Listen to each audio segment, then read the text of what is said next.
ایک صحابی تھے حضرت عوف بن مالک اشجعی رضی اللہ تعالیٰ عنہ. حضرت ابو بکر کا دور ہے اور آپ نے خواب دیکھا.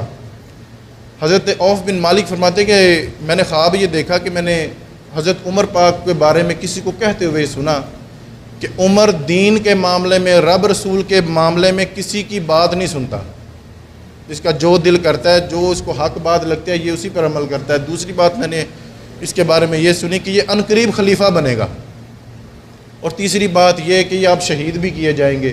تو جب وہ خواب سے بیدار ہوئے تو سب سے پہلے حضرت ابو بکر کے پاس چلے گئے، تو جا کے سارا خواب سنایا. تو حضرت ابو بکر صدیق کہنے لگے کہ یہ خواب دوبارہ سناؤ گے عمر کی موجودگی میں؟ بلاؤ نا عمر کو. عمر حاضر خدمت ہوئے. کیا ہوا امیر المومنین؟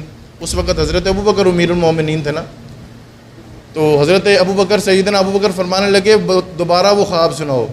تو وہ حضرت عوف بن مالک فرمانے لگے میں نے خواب میں یہ کہتے ہوئے کسی کو سنا کہ عمر کسی کی بات کی پرواہ نہیں کرتا، وہ رب رسول کو مقدم رکھتا ہے، رب رسول کی بات مانتا، وہ کسی کی پرواہ نہیں کرتا. آپ یقین کریں اگر ہم لوگوں کی پرواہ کرنے لگ جائیں تو خطیب بھی چھٹی کر جائیں، امام بھی چھٹی کر جائیں، اور پیری مریدی کا تو ویسے ہی خاتمہ ہو جائے اگر ہم لوگوں کی پرواہ کرنا شروع کر دیں. یہ تو رب کا فضل ہے، یہ تو حضور کی نظر عنایت ہے کہ یہ دین کا کام ہوتا رہا ہے، ہوتا رہے گا اور ہوتا ہی رہا ہے. تو یہ سارے معاملات اللہ کی مہربانی سے، حضور کی نظر عنایت سے چلتے رہتے ہیں. دوسری بات حضرت عوف بن مالک فرمانے لگے کہ عمر میں نے کہتے ہوئے سنا کہ عنقریب اب خلیفہ بنیں گے. حضرت عمر پاک کو جلال آیا تو کہنے لگے چپ کر، تو خلیفہ کے سامنے کی جا رہا ہے تو خلیفہ بنے گا، ابو بکر کے سامنے کی جا رہا ہے تو کہ تو خلیفہ بنے گا. حضرت سیدنا ابو بکر صدیق فرمانے لگے عمر عاجزی نہ کر، مجھے بھی لگتا ہے، میرا بھی خیال یہی ہے کہ حضور کے بعد اگر میں خلیفہ بناؤں تو میری خواہش بھی یہ ہے کہ میرے بعد تو خلیفہ بنے. اور تیسری بات حضرت عوف بن مالک فرمانے لگے عمر کی خدمت، حضرت عمر پاک کی خدمت میں کہنے لگے کہ عمر میں نے تیسری بات یہ دیکھی، یہ سنی کہ آپ عنقریب شہید کیے جائیں گے. تو آپ بھی فخر کرنے لگے کہ اگر اللہ نے مجھے عزت والی زندگی دیا تو شہادت کی موت دے کے موت بھی عزت والی عطا فرمائے گا رب تعالیٰ. تو حضرت ابو بکر صدیق نے جب یہ خواب سنا تو آپ فرمانے لگے عمر مجھے خوشی بھی ہوئی اور غم بھی ہوا. خوشی کس بات کی؟ خوشی اس بات کی کہ میرے بعد عمر جیسا دلیر آدمی اللہ کی جو یہ شریعت ہے سنبھالنے کے لیے خلیفہ مقرر ہوگا. اور دکھ اس بات کا کہ ایک عظیم شخص، ایک عظیم آدمی وہ اس دنیا سے چلا جائے گا. تو یہ شان تھی حضرت عمر پاک کی، یہ شان تھی. یار پیسہ آتا کس کو اچھا نہیں لگتا؟ پیسہ مال آتا کس کو اچھا نہیں لگتا؟ آج ہم مارے در پھر رہے ہیں، اپنا روزگار ڈھونڈتے پھر رہے ہیں. چلو یار اس سے اچھا کوئی مل جائے، کوئی اس سے اچھا پلیٹ فارم مل جائے، کوئی اس سے اچھی دکان مل جائے.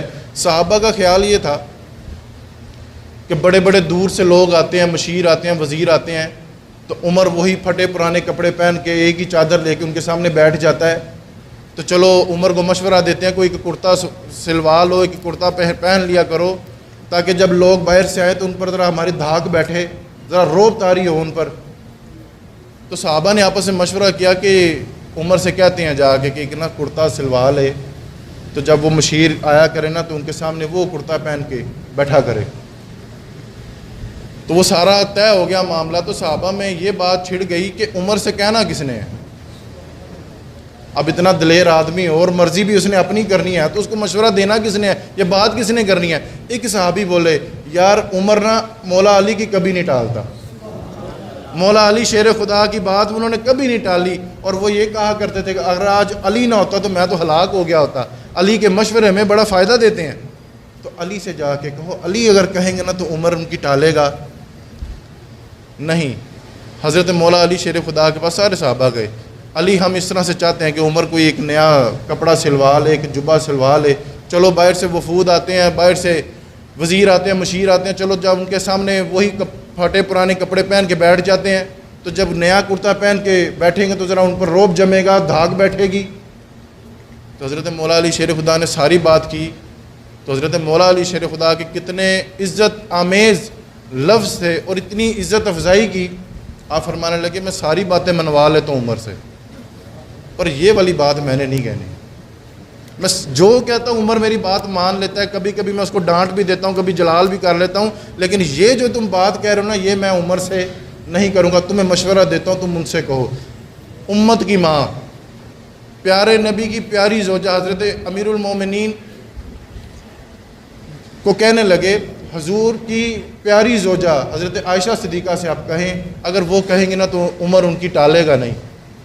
وہ سارے صحابہ حضرت عائشہ صدیقہ کے پاس گئے، اماں جی ایک مسئلہ تھا، پوچھو یہ مسئلہ ہے کہ ہم چاہتے ہیں کہ عمر کو نیا جوڑا سلوا لے، بلاؤ بھی عمر کو۔ عمر مشینوں کے درمیان بیٹھے ہیں، بڑے بڑے وفد بیٹھے ہیں، ان کو پیغام دیا گیا کہ حضرت عائشہ صدیقہ آپ کو بلا رہی ہیں، سیدہ پاک آپ کو بلا رہی ہیں۔ حضرت عمر کانپتے ہاتھوں سے اٹھے، کانپتے جسم کے ساتھ چھوڑے اور دوڑ لگا کر جو ہے حضرت عائشہ صدیقہ کے حجرہ پاک کے قریب جا کے نا دو زانوں ہو کے بیٹھ گئے۔ اماں جی آپ نے حکم کیا تھا، میں آ گیا ہوں، دیر تو نہیں ہو گئی؟ نہیں، ٹائم سے ہی آ گئے ہو۔ اماں جی حکم ہو۔ صحابہ کا یہ خیال ہے کہ آپ کو نیا جوڑا پہن لیں تو وزیر مشیر آتے ہیں تو چلو ان پر ہماری دھاگ بیٹھے گی، ذرا روب ہوگا۔ تو نظریں جھک گئی، گردن جھک گئی، آنکھوں میں آنسو آ گئے، داڑھی بھیگ گئی۔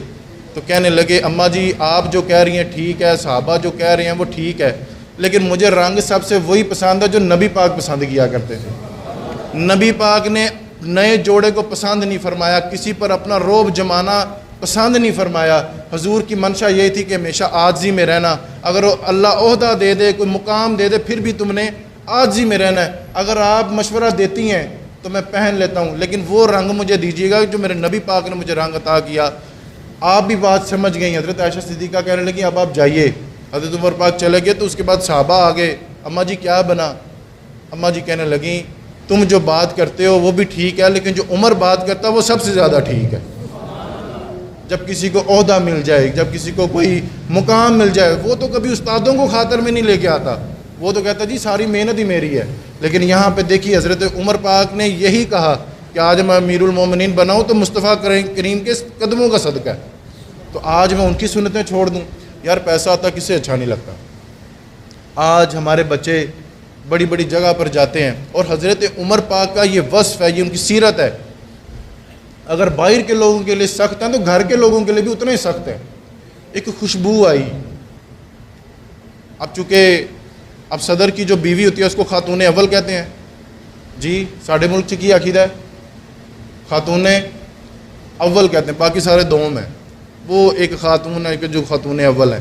تو خاتون اول تھیں امیر المومنین کی جو زوجہ تھیں، اہلیہ تھیں، حضرت عمر پاک کی بیوی، ان کے لیے کسی نے خوشبو بھیجی اور آپ کی زوجہ کو خوشبو بھی بڑی پسند تھی۔ تو جب خوشبو آئی تو حضرت عمر پاک کہنے لگے کہ یہ خوشبو امت کے لیے ہے، مسلمانوں کی ہے، تو لہٰذا میں نے ایک بی بی کی ڈیوٹی لگائی ہے، وہ تول کے نا سب کو تھوڑی تھوڑی کر کے وہ سب کو برابر حصوں میں بانٹے گی۔ تو آپ کی اہلیہ کہنے لگیں عمر پاک مجھ پر کوئی شک ہے، میں بانٹتی ہوں نا۔ حضرت عمر پاک کا یہ کلام دیکھیے اور اس میں ذرا درد دیکھیے گا، آپ کہنے لگے تو رہنے دینا، میں نے ایک بی بی کی ڈیوٹی لگائی جو ہے وہ تول کے بانٹ کے دے دے گی۔ آپ کی اہلیہ نے زیادہ اصرار کیا کہ آپ کو مجھ پر کوئی شک ہے، میں تول کے دے دیتی ہوں۔ آپ کی اہلیہ فرماتی ہیں عمر نے ایک جملہ کہا اور میری چیخ ہی نکل گئی۔ حضرت عمر پاک کہنے لگے جب تو خوشبو تولے گی تیرے ہاتھوں کو بھی لگے گی۔ نہیں توجہ نہیں فرمائی آپ نے، جب تیرے ہاتھوں کو لگے گی تو پھر تیرے دوپٹے کو بھی لگے گی۔ کل بروز قیامت رب نے مجھ سے سوال پوچھ لیا، خوشبو تو مسلمانوں کے لیے تھی، آپ کی اہلیہ کے دوپٹے کو بھی لگی اور آپ کے اہلیہ کے ہاتھوں کو بھی لگی، کل بتاؤ نا پھر عمر اپنے رب کو کیا جواب دے گا؟ اتنی احتیاط، اتنا محتاط طریقہ، اتنا احتیاط۔ اب چونکہ امیر المومنین کی زوجہ کی اہلیہ تھیں تو ایران کی ملکہ نے کچھ کنیزیں بھیجیں، جس طرح وفود جاتے ہیں ایک طرف، تو وفد آیا ہوا تھا، تو اس میں ایران کی طرف سے بھی نا ایک وفد آیا ہوا تھا، تو اس میں کچھ کنیزیں کچھ باندیاں آئی تھیں، تو ان کو انسٹرکشن ایران کی ملکہ نے کہا تھا کہ امیر المومنین کو نا زوجہ کو دیکھنا، وہ بیٹھتی کیسے ہیں، کھاتی کیسے ہیں، ان کے ناز و نخرے دیکھنا کہ وہ کس طرح کے لوگ ہیں۔ تو انہوں نے 2-4 دن وہاں پہ رہے، تو جاتے وقت نا آپ کی اہلیہ نے، حضرت عمر پاک کی بیوی نے ایک جوڑا اور ایک خوشبو دی کہ ایران کی ملکہ کو ہماری طرف سے تحفہ دیجیے گا۔ چند دنوں کے بعد ایران کی ملکہ نے کچھ زیورات بھیج دیے سونے کے، اب تحفے تحائف جانا شروع ہو گئے۔ اچھا قسمت یہ کہ وہ جو خادم وہ جو زیورات لے کے آیا تھا وہ سیدھا عمر پاک کی بارگاہ میں آ گیا، سیدھا ہی مسجد نبی شریف میں۔ اب آگے عمر ہوں اور گھر میں سونے اور چاندی کے زیورات آ رہے ہوں تو اب معاملات سمجھ جائیے کہ اب کیا ہونے لگا ہے۔ حضرت عمر پاک نے وہ گٹھری اٹھائی، سیدھا اہلیہ کے پاس گئے تو جا کر کے کہنے لگے اور یہ کب سے تم نے تحفے تحائف دینا شروع کر دیے ہیں؟ یہ تم نے کب سے تحفے تحائف دینا شروع کر دیا؟ اگر ہم کسی بادشاہ کے ساتھ تعلق رکھیں گے رب رسول کی خاطر رکھیں گے، اگر ہم کسی کے ساتھ لین دین کا معاملہ کریں گے رب رسول کی رضا کے لیے کریں گے، ذاتی معاملات نہیں۔ اب ذرا غلط جملہ سنیے گا، یہ عمر پاک کی سیرت کا ایک انوکھا پہلو۔ حضرت سیدنا عمر فاروق کہنے لگے کہ وہ جو جوڑا اور جو خوشبو بھیجی تھی وہ کتنے کی تھی؟ آپ کی اہلیہ کہنے لگی وہ 3 دینار کی تھی۔